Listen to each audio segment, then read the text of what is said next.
Welcome to Bluff City Birdies. We're coming to you today from Plymouth, Indiana at the NJCAA golf tournament. Today we have Pierce Rogers with me, Jackson Proctor, and also Kiefer Thompson. We have two guests with us, Coach Griffin and Coach Charlie. They coach for Roane State Community College golf team. And today we just wanted to sit down and just spend just a little bit of time asking them a couple questions. But thank y'all for coming on. We're honored. Thank you. Yeah, thanks for having us. Um, Piers, sorry, Kiefer, would you want to start with a question? Well, obviously, you two are the two main coaches out at Roane State. How long have you been coaching for, and what got you into it? Great question, Kiefer. This is my 8th year coaching.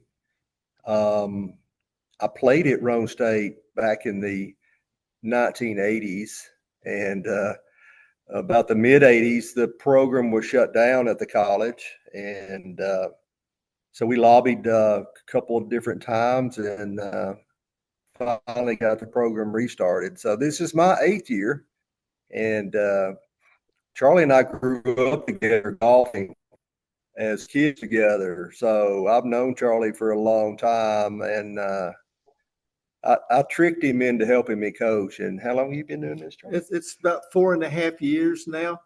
And this is our second career after we both finished the paid portion of our lifetime. Yes, All sir. right, nice. And so, obviously, you're coming from the national tournament right now. What do you feel like is one of the main reasons what led you here this season? So we had a really good recruiting year, as evidenced by 4 of our 5 players in the national tournament are here. Junior college, that turnover is a year. So yeah, every year you can bring an impactful group of guys in, and that's kind of what happened this year. Yes, sir. Okay, awesome. In y'all's years of coaching, what is the most interesting thing you've encountered while being a coach? I'll let you start, Charlie. Positive or negative? Both. Either. Either. You could do both if you want. Crazy. It could be crazy. The craziest thing you've seen. Impactful. Let's go back 4 years ago when Coach Griffin talked about the impact of a recruiting class. And our first 2 British guys showed up with 2 other freshmen from Upper East Tennessee, and then we had 1 carryover. And the most positive, that set the face for the program. Those were great guys. And what was the record? They won in 1 year 7 tournaments. Oh yeah, we refer to the guys as the Fab Five, right? So they all five made All-American. Yeah, they're on their pictures are on our wall in the team room. So yeah, they kind of springboarded their program in the right direction. That's probably the most impactful group we've had. Crazy? Wow, we've had a lot of crazy stories, as you might imagine, riding around with 18, 19-year-old boys in a bus and taking them out to eat, and it's funny things happening on the golf courses. Minor little bus excitement. When the engine dies out, or a tire goes flat, or a deer jumps right in front of you about midnight when you're driving, Oh yeah, yeah. It's all been fun. We treat these young men like our sons, and we get attached to them, and 2 years is not enough. So yeah, I mean we really love what we do. We're lucky to do what we do. And every year is a different story, right? Yeah, and it's fun watching the guys kind of get to know each other. And our format here is we bring you in, and we hope you're going to be friends for life, and that's kind of what we want to build. So And the answer is no. We had no idea what we were getting in a creature called Anderson House. No, we had no idea. Fiery little ginger is what that man is. Man, You talked about, setting up a safe, a little bit good environment, and you treating your players like your sons. What's just an example, if you could think of one? You don't have to get too personal or anything, but just try to make them feel welcome into Rome.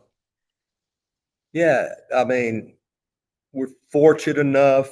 We start in mid August. The weather's great. We meet at my house. We get out on a 14 passenger pontoon boat, and we call that the first day of practice. Really, it's just a bonding experience. Being early in the year, I do try to throw them off a tube at 30 miles an hour. So Yes, sir. so yeah, we try to set that up, kind of get to know each other. We have some other things we like to do as groups, go to basketball games and so forth. Anytime the whole athletic body gets together, it's just fun sitting around watching the table of 18-year-old golfers, their jaws dropping when the softball girls walk by and that kind of stuff.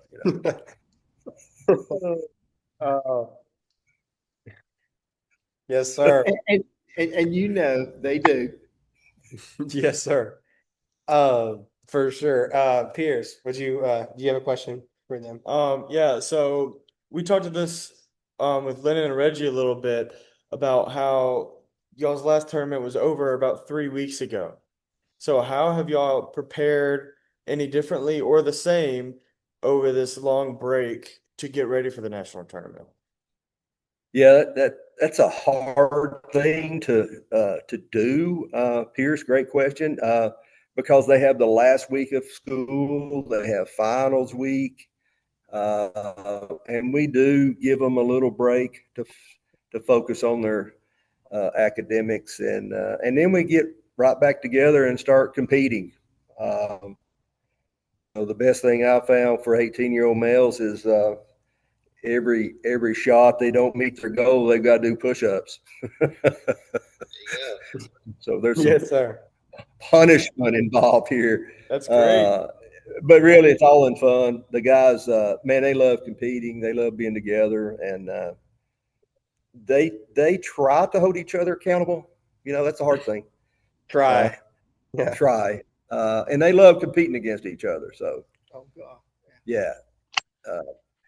But it's the best we got. We always have like a 3-week break before we get here. So the guys did go play 2 of the top golf courses in the state of Tennessee, just through some alumni and friends. They got to go play Holston Hills in Knoxville. This week they play the Corn Ferry Tour event there. Great golf course, and we have another alumni that allows the guys to go to the honors down in Ottawa, Tennessee. People argue that it's the best golf course in the world, and it truly is. We're so fortunate to be able to go play. Yes, sir. Was that your first time being there too? No, sir. I've every year we've made it to the national tournament. My good buddy John Thomas invites the team down to play at the honors, so that's been a tradition. Normally, it's the 5 guys that advance out of the district. I played it a time or two. It's beat me up, so I don't really have to go back in to get punished anymore. Yes, sir. Yes, sir.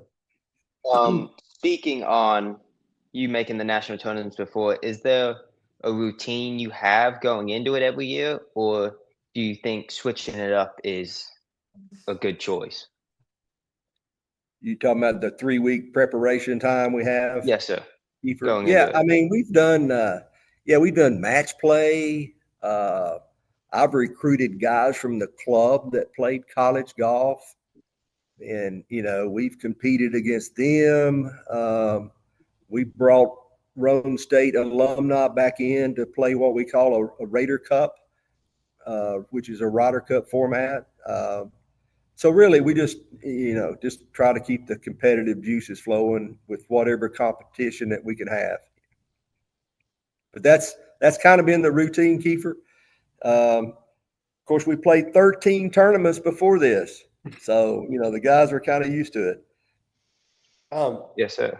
Yes, sir. What for each of y'all, what would y'all say y'all's favorite tournament is, like, to play for in the year? It's got to be our Atomic City Classic. We get to play at Oak Ridge. It has become very popular, at least in my mind. We have schools clamoring to get in, and there's a waiting list for the tournament this year. Coach Griffin has filled out the 16-team field already, and there are 3 or 4 waiting, and some that could not get in, they've already asked, well, I'm first in line for the 2027. Yep. So it's a lot of hard work, and we're not doing the same thing that we normally do at a tournament of spending time with the boys. We're actually running the tournament and helping everyone else. But it's a true labor of love, and the club is great to us, and it's just great competition, and we have community involved also. Oh yeah, and what Charlie hadn't told you is that he dresses up in his knickers and looks like a 1960, 70 vintage golfer. Like, We put a podium by the first tee, and just like you heard today at the national tournament, we verbalize and announce each player. And the way that golf course is set up, probably a little better than Swan Lake. There's probably 50 people around the tee every time that we're, introducing the folks. And yeah, it's a great venue. Would I consider that? Naturally, the home course is what we all like, mainly because we won it 3 out of 4 years, and we really like winning. But I mean, we've traveled. We've been to Mississippi, Alabama, South Carolina, North Carolina, Georgia, up into Kentucky. So, wow. It's hard to pick. Yeah, so my folks, my parents are from North Alabama, so we go down and play in a tournament there, Goose Pond Colony. I kind of grew up and learned to golf there, so it's kind of sentimental for me. So I would probably say that tournament. It's the 1st of March, and it has probably 12 of the teams that are here at the national tournament playing that thing. It's a high profile event. So, yeah. Speaking on all of those tournaments, what were your expectations coming into this year, and has this team met them? Expectations. So our main goal was to get here, right? Get back to the national tournament. We always believe we can win our home tournament. We haven't always done it, but it's that Fab Five team. They won 7 times in a year, and our guys won 3 this year. They had a really good year. So it's kind of hard to gauge, I think the competition has gotten really good across the country in JUCO golf, mainly because of all the things that are changing in the NCAA. They're pushing elite golfers down to us. And yeah, you saw some guys shooting 5 and 6 under today. Y'all saw how windy it was. Yes, I'm sir. not sure. Yeah, I'm not sure D1 teams would have beat some of those guys. That's true. So yeah, we just have an expectation that guys, give 100%, go to school.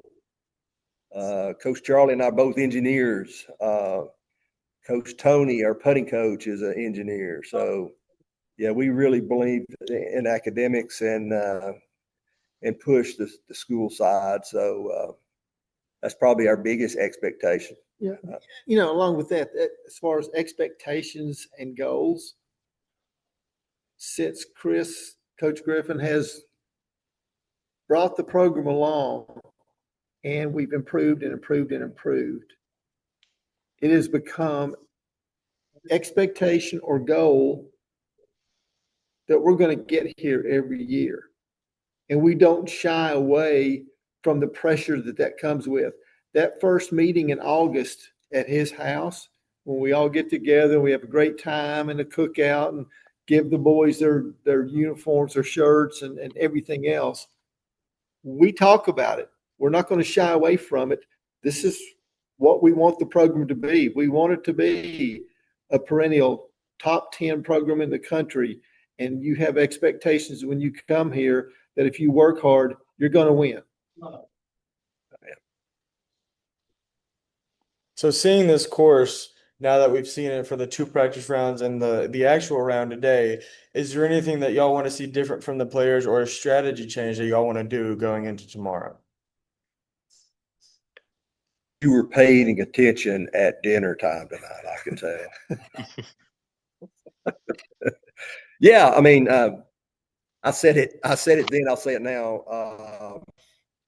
Yeah, after you've seen the golf course 3 times, it should not surprise you, right? You should have a better idea how to position yourself around the golf course. The pins may change, but everything else is the same. So, winning golf teams get better every day. I think Friday we'll look at each other and we'll see who wins. I think you'll see a team that may not be in the top 2 or 3, and they'll just progressively get better every day. So that's just kind of what we want to do. And we've got the talent to do that. We've got very highly skilled guys out there competing. Yeah, the weather was a huge factor, I think, today. And we just got to block that stuff out and go play. Yes, sir. Keith, you got anything else? How would you say this course suits the team this year? Do you think it's a good fit, or do you think it might be a little outside of their comfort zone? Kiefer, I think it's a good fit. We came here in September to play in the national preview, so everybody got to see the course. I mean, we've got some really long ball strikers. We've got 2 Brits on our team that understand the weather, the wind, and Anderson House. This course fits his game. So we expect them all to kind of rebound. But yeah, this course lines up well for us. So we expect better scores to come the next 3 days. And going into this tournament, this is obviously the biggest tournament of the season, is it not? And it's obviously the big pressure. How would you go about if a player was struggling handling that pressure? How would you deal with that?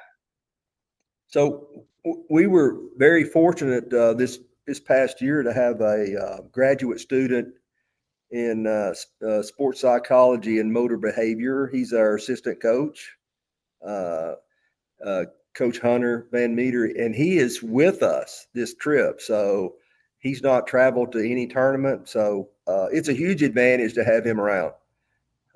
He's, trying to put the calm factor on the guys, talk them through hurdles they're going over out there mentally. And so, yeah, I think Hunter's going to be a huge advantage as the week progresses.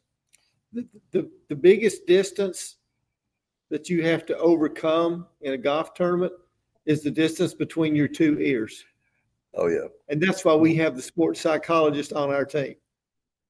Yes, sir. That could be a very big advantage for Sure. your Oh, team. Definitely. Have you seen, have you always had I'm pretty sure you might have mentioned this. Have you always had a mental coach or anything, or is that a new thing? This is the first year. We've had him the whole year. Yeah, it's the first year. Yeah, you guys know, y'all are sports fanatics. I mean, all sports are getting mental performance coaches, they're called. You know, baseball, football, hockey, golfers. I mean, it's big time out there. The industry is really growing. So, Yes, sir. yeah, we're trying to set the standard in JUCO and build off Hunter's presence. We already have his replacement lined up, and yeah, it's a huge factor. Coach Charlie, have you seen a big difference too with the mental coach as well, with the players? Yes, sir. You see more guys. There were some naturally that gravitated toward that very quickly. Some that we all know maybe took a little longer to break through that concrete skull. Shout out our boy Anderson House. Yeah, okay. You mentioned his name. I didn't. Thank you, Jack. You guys know him better than we do, but we know him well enough. So, Hunter's presence is good. The fact that the two of us are gray hairs and have had a little bit of experience too, have worked on it. So again, others gravitated to it quickly, and they've put little mental processes or tricks in their toolkit that Hunter has taught them. Others are coming around more and more, and they're benefiting from it. Oh yeah, it's you can see them operating. You can see them staying a little cooler at times, and then there are some that still run hot and haven't learned how to run cool yet. yeah. Yes, sir. We got what you're saying. Oh yeah. Just with the short amount of time left we have, I just want to ask a question.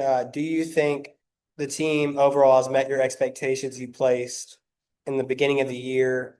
Yes or no? Oh yes. Oh yes. Oh yeah. Great group of guys. Great group of guys. Yeah.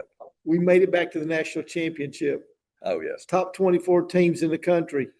There's a lot of young men sitting at home right now, and we're not. Yeah. Yes, sir. Yes, sir. That is all we have today. Thank you all so much for coming on. We really appreciate it. Thank you. And thank you for everybody who came and listened. Tune in next week, so we'll drop episode 2. Y'all have a great night. Thank you. Thanks, guys. Thank you, and good luck tomorrow.